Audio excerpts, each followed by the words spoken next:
Compartimos con Alexis Algarra, él es director de la Federación Nacional de Ganaderos, pero además diputado a la Asamblea Nacional e integra la Comisión de Política Interior. Pero vamos a hablar de la situación agrícola, ¿no? Por lo pronto, Alexis, bienvenido, gracias por estar con nosotros y hablar un poco de tantos problemas. Aquí tenemos un seguimiento sostenido, persistente del sector agrícola venezolano. Y a pesar de las buenas cosas que han podido ocurrir, hay muchos problemas. Sigue el problema del robo de ganado, el abigeato, sigue también el tema que, por cierto, reconocía recientemente el propio presidente de la Asamblea Nacional, el tema de las expropiaciones, a quién se le entregaron esas tierras, lo que ha ocurrido y lo que también todos saben, a casi nadie se le indemnizó o a muy pocos. Vamos a tratar de reflejar todo ello y recapitular, a ver cuál es tu opinión sobre estos temas. Y muchos más que surgirán en esta conversación seguramente. ¿Cómo no, Carlos? Para comenzar, agradecerte la oportunidad de estar en tu espacio. Soy testigo pues, de la importancia y la prestancia que siempre le has dado al sector agropecuario nacional dentro de tus programas y tu desempeño profesional en los medios de comunicación, y te lo agradezco y te lo reconozco. Fíjate, la verdad, Carlos, es que lo que ha sido el chavismo para el sector agropecuario nacional es igual a tragedia. Lo que ha ocurrido, lo que ocurrió a lo largo de décadas pues, de gobierno por parte del oficialismo en la ruralidad venezolana, pues significó un grandísimo retroceso. Esto que comentaba la semana pasada el señor presidente de la Asamblea Nacional con respecto a las expropiaciones, con respecto a toda esta serie de atropellos que ocurrieron en el campo, pues es una realidad. Y también es cierto que tienen que ser corregidas. O sea, es tiempo, Carlos, es una de las cosas que para avanzar, pues es indispensable, es hacerle justicia a todos estos venezolanos de bien, quienes generación tras generación lograron pues sembrar, echar raíces en el campo venezolano, y que de manera absolutamente injusta y arbitraria, pues esto que se llama pues la revolución les despojó de su patrimonio. Es decir, no puede haber reconciliación, no puede haber progreso, no puede darse un esquema de prosperidad en la ruralidad venezolana, en el campo venezolano, si no hay pues justicia, si no hay reparación a todos estos casos, los cuales todavía están vigentes y muchos de los cuales pues los propietarios o las víctimas, yo siempre los califico como lo que son víctimas del Estado, pues siguen luchando, siguen de pie, y es parte de una exigencia de nosotros pues que sean debidamente resarcidos económicamente y que también sean en los casos en que eso sea posible pues sean restituidos pues en sus derechos de propiedad. Ahora, se han dado los pasos, se está trabajando, hay un compromiso real, auténtico, transparente para actuar dentro de la línea que tú planteas. ¿O solo es retórica, solo es solicitar excusas porque, bueno, ocurrió algo que no debió haber ocurrido, pero entonces las cosas no terminan de corregirse al final de cuentas? En esto hay que ser, como en todo, muy responsable, ¿no? El tema, por ejemplo, de las invasiones, de unos años para acá, hemos observado que de manera bastante solapada, bastante tímida, pero el hecho de que haya sido de una manera tímida no quiere decir que haya dejado de ser, o que no haya sido así. Se le ha dado, un parado, ¿no? Ha habido un esfuerzo por parte del Estado de unos años para acá para mitigar el tema de las perturbaciones, de las invasiones y de los ataques a la propiedad, pero no ha habido para nada un esfuerzo sostenido por parte del Estado para rectificar en los errores que cometió. Este país, Carlos, no está para discursos, este país no está para promesas, este país no está para retóricas vacías, ¿no? Y discursos vacíos. El país necesita hechos concretos, decisiones concretas, trascendentales, que le demuestren a todos los venezolanos que verdaderamente estamos dispuestos a corregir los errores del pasado. Y eso, en el sector agropecuario, esperamos que ocurra, pero no ha ocurrido. Ahora, fíjate, ¿cuál debería ser, Alexis, a tu juicio, los primeros pasos que deben darse? Como, por ejemplo, resarcir, cómo indemnizar, cómo regresarle las tierras a los anteriores propietarios, a los legítimos propietarios, qué debe hacerse, qué leyes deben cambiarse, en fin, todo ello. Lo primero que se tiene que hacer es revisar el estado actual de las cosas, ¿no? O sea, digamos que hacer un recuento investigativo para sincerar cuál es la situación actualmente, ¿no? Ver cuáles son todos los casos que están pendientes por reparación. Me imagino que serán muchos. Sí, sin lugar a dudas son muchos. Yo estoy seguro que, por ejemplo, los gremios tienen data sobre eso. La Federación Nacional de Ganaderos de Venezuela tiene información muy importante al respecto. Todo un censo, pues, de casos de perturbaciones y de, digamos, despojos arbitrarios. Primero es que tenemos que analizar cuál es la situación actual, cómo estamos al día de hoy, número uno. Número dos, pues buscar contactar a las víctimas e iniciar ese proceso, pues, de restauración, de reivindicación de sus derechos, ¿no? Y tercero, cuando ya vamos a reformas más estructurales, a temas más estructurales, sin lugar a dudas, Carlos, hay que revisar la Ley de Tierras y Desarrollo Agrario. Eso yo creo que sería lo medular en buena medida. La Ley de Tierras y Desarrollo Agrario tiene que ser revisada, tiene que ser reformulada, tiene que ser corregida para finalmente dar con el origen del problema.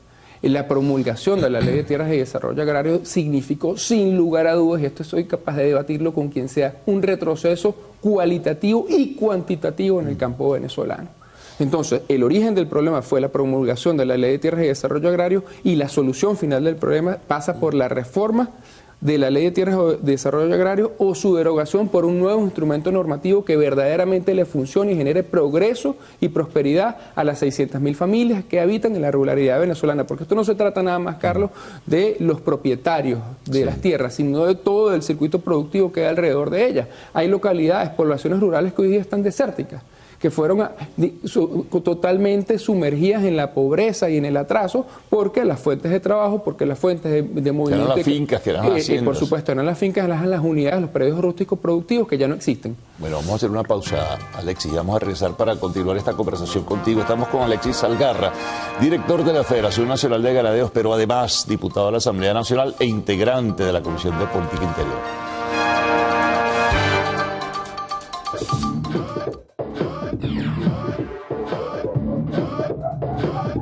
El protagonista del Mundial 2026 no es un jugador, es una computadora esférica. Se llama Trionda, el balón oficial de Adidas que redefine el fútbol con tecnología de punta. Su diseño exterior cuenta con paneles termosellados inspirados en las corrientes de viento de Norteamérica, una estructura aerodinámica que minimiza la resistencia del aire y garantiza trayectorias ultra precisas que pondrán a temblar a los porteros. Pero lo más impresionante está en su corazón.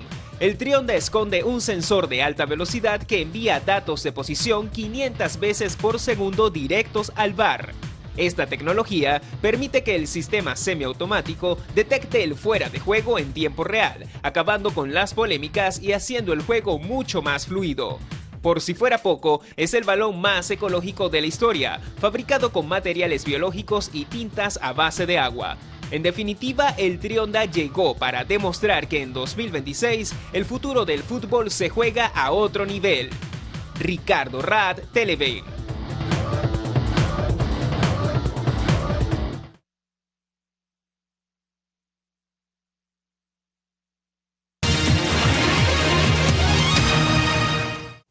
Bien, seguimos con Alexis Salgarra, director de la Federación Nacional de Ganaderos. Alexis, bueno, hablabas de todo lo que debería ser en justicia o hacerse en justicia, modificación de la ley de tierras, en fin, pero falta más, porque el sector agrícola ha trabajado fundamentalmente con músculo propio.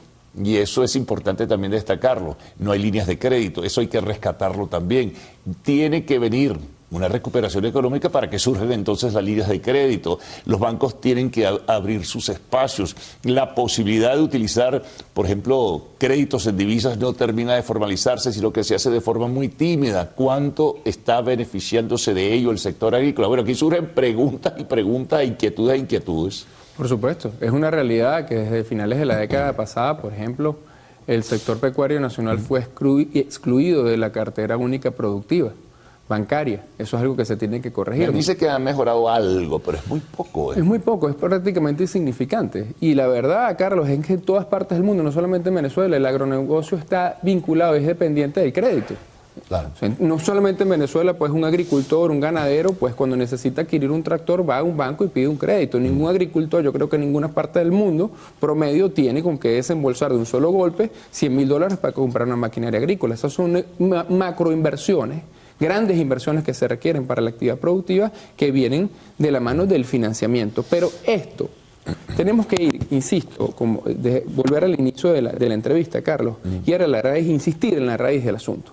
¿Por qué no hay financiamiento? Entre muchas razones. ¿Por qué no hay movimiento económico con fuerza en el campo? ¿Por qué no hay confianza? No hay confianza, y no hay confianza parte del ¿por qué? asunto, ¿no? No hay confianza en el clima de inversión porque no hay seguridad jurídica. La verdad es que no hay seguridad jurídica plena para atraer la cantidad de capitales que nosotros necesitamos para rescatar la producción nacional, para volver a poner productivas todas estas millones de hectáreas que antes estaban productivas y que ya no lo están.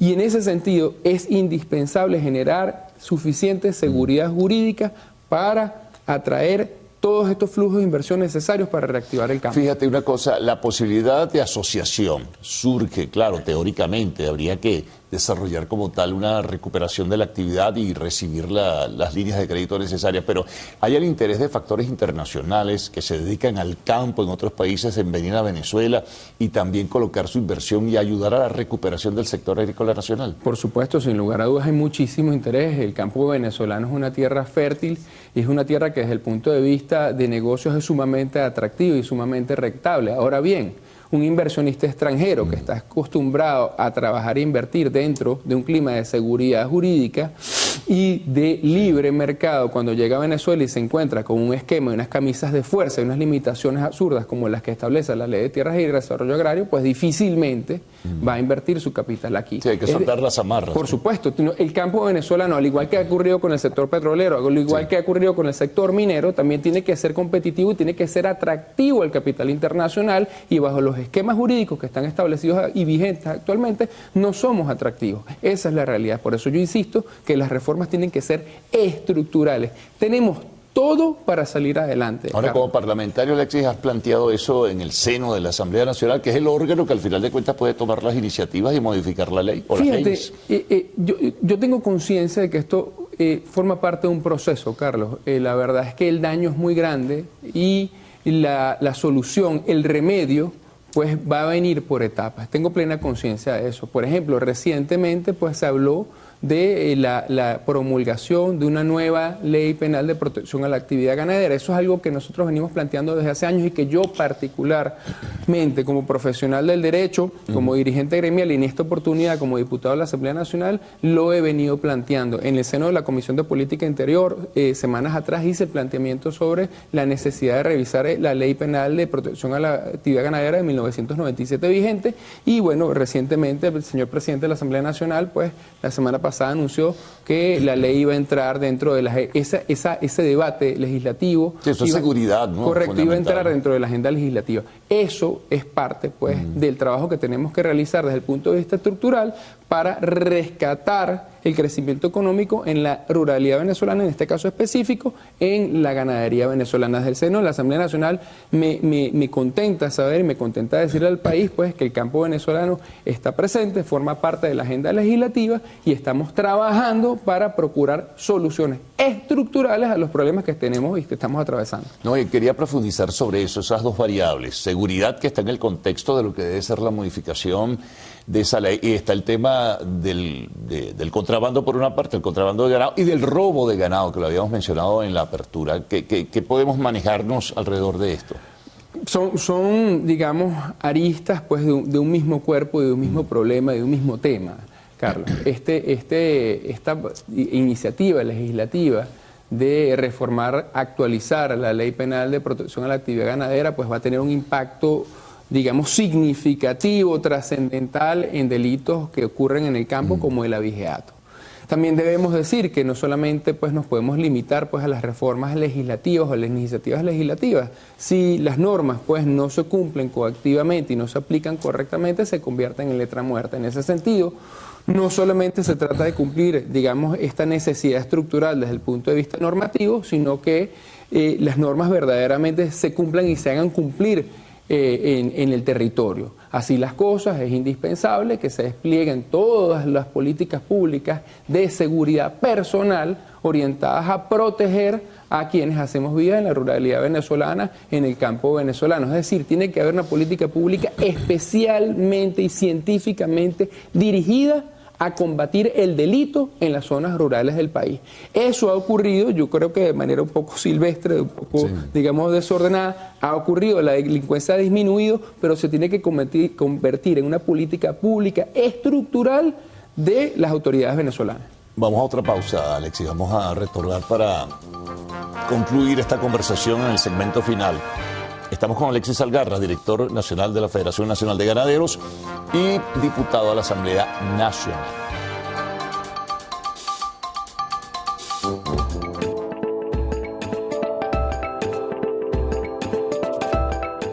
Un estudio realizado por científicos de la Universidad de San Pablo, Brasil, abrió nuevas posibilidades en la lucha contra enfermedades virales. Los investigadores demostraron que ondas de ultrasonido pueden inactivar partículas del COVID-19 y de la gripe AH1N1 en condición de laboratorio. La investigación utilizó frecuencias de entre 3 y 20 MHz, similares a las empleadas en ecografías médicas. Según los autores, la energía acústica genera un efecto de resonancia que altera la estructura de los virus sin afectar células sanas. Los científicos destacan que al tratarse de un mecanismo físico y no químico, esta estrategia podría evitar el problema de la resistencia viral que enfrentan algunos tratamientos convencionales. Tras estos resultados iniciales, el equipo ya evalúa la aplicación de la tecnología contra otros virus como el dengue, el Zika y el chikungunya. No obstante, expertos advierten que aún son necesarias más investigaciones para confirmar su eficacia en aplicaciones clínicas. Adalys Freites, Televen.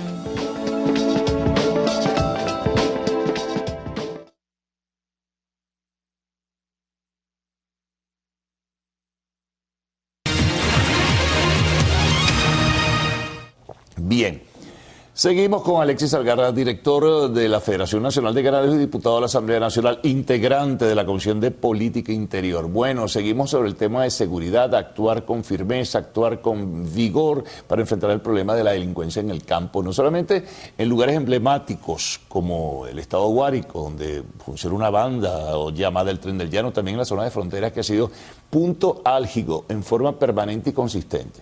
Ciertamente, la situación en el estado Guárico nosotros lo venimos denunciando desde hace muchos años y cada vez se convierte en más grave, o sea, recrudece la situación de delincuencia por parte de grupos de delincuencia organizada quienes atentan no solamente contra los productores agropecuarios y sus familias, sino también contra personal obrero, personal administrativo, contra comerciantes y no terminamos de ver que esto sea solucionado, porque no se trata, Carlos, de negar el trabajo que están realizando los cuerpos de seguridad del Estado para combatir estos grupos de delincuencia organizada, en este caso específico del Estado Guárico. No se trata de desmeritar el trabajo que se viene realizando, pero es que sencillamente nosotros necesitamos soluciones.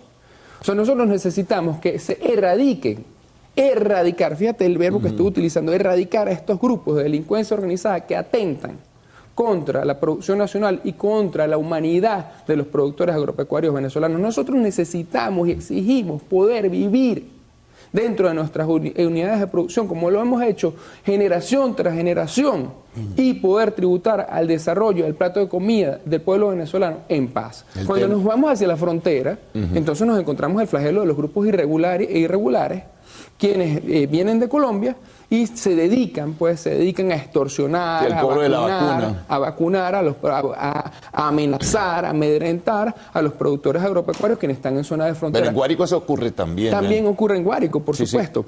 Ocurre en Guárico con grupos de delincuencia organizada, y ocurre en la frontera con grupos irregulares, que todos conocemos sus nombres y no vale la pena ni mencionarlos, pero eso se tiene que terminar. Estos grupos irregulares que atentan contra los productores agropecuarios, quienes están en la frontera, tienen que ser combatidos abiertamente y sin tregua por parte de las fuerzas del orden público, por parte de las fuerzas militares de la República. Entonces, esas son cosas que tienen que ocurrir para cambiar de manera cualitativa el clima de confianza, el clima de tranquilidad en la ruralidad venezolana y poder abrir la puerta de una vez y para siempre al desarrollo y la prosperidad que todos merecemos y que todos estamos esperando. Se me ocurre preguntarte, ¿se requerirían nuevamente, como en el pasado existió, unidades especiales para combatir este tipo de delincuencia en la zona de fronteras? ¿O la misma Guardia Nacional que ya existe y los organismos de seguridad en general serían los encargados? ¿Qué hacer allí? Por supuesto que se tiene que desplegar una política criminal de seguridad especial, un plan de seguridad especial permanente en las zonas de frontera. Yo sí creo que, por supuesto, los cuerpos de seguridad del Estado con los que contamos actualmente, la Guardia Nacional, las policías, el mismo ejército, vista la situación, la gravedad de la situación, pues están en perfectas capacidades de llevar adelante la tarea. Es decir, nosotros contamos con las herramientas para combatir este flagelo. Yo creo que lo que hay que hacer es enfilar la voluntad política en medio de tantas, digamos, asuntos pendientes que tiene que atender el Estado, darle prioridad y voluntad política a este asunto para solucionarlo, insisto, de manera estructural y llevar la delincuencia a su mínima expresión, porque tenemos consciente que siempre va a haber delincuencia, incluso en los países más seguros del mundo y más desarrollados del mundo hay delincuencia, pero tiene que existir en su mínima expresión. Esa es la meta, darle tranquilidad a la familia rural venezolana, Carlos. Bueno, ojalá se trabaje en ese sentido. Ahora voy a retornar con el tema de las deudas pendientes por expropiaciones. Y, por ejemplo, fíjate, si es algo que se me ocurre preguntarte hacia el voleo. Si a alguien le regresan su tierra y está en condición pues económica precaria, el terreno lo han sencillamente acabado, ¿qué puede hacer si no consigue un crédito bancario? De alguna forma los gremios no pueden trabajar para tratar de lograr de alguna manera el apoyo y el respaldo a personas que se encuentran en situación de deficiencia. Sí, por supuesto. Esa es la realidad de prácticamente el 100% de los casos, Carlos. Todas las unidades de producción, quienes fueron tomadas de manera injusta e irregular durante todos estos años, de manera trágica, hoy día son tierra arrasada. Sí. Esa es la verdad. Entonces, en ese sentido, no solamente se tiene que dar una política pues, de restitución de los derechos de propiedad, sino también de apoyo económico a esos propietarios o a sus herederos, porque muchos de ellos pues, se murieron esperando justicia, y el Estado se las negó. Y en esos casos sus herederos se les tiene que dar la oportunidad de rescatar sus unidades de producción y para eso va a hacer falta apoyo económico. Lo que te quiero significar con esto es que aquí hay responsabilidad del Estado, Carlos. El Estado tiene que asumir su responsabilidad de manera íntegra y administrarle justicia de manera suficiente a las víctimas para que puedan reiniciar sus actividades productivas en sus propiedades, en sus legítimas unidades de producción. Bueno, gracias por toda la información, Alexis. Es pertinente hablar de estos temas y mucho más cuando se trata del campo venezolano. La verdad que bien ilustrativo todo ello en esta conversación. Gracias por haber estado con nosotros. Hacemos la pausa y al regreso tienen el segmento de deportes en la primera emisión.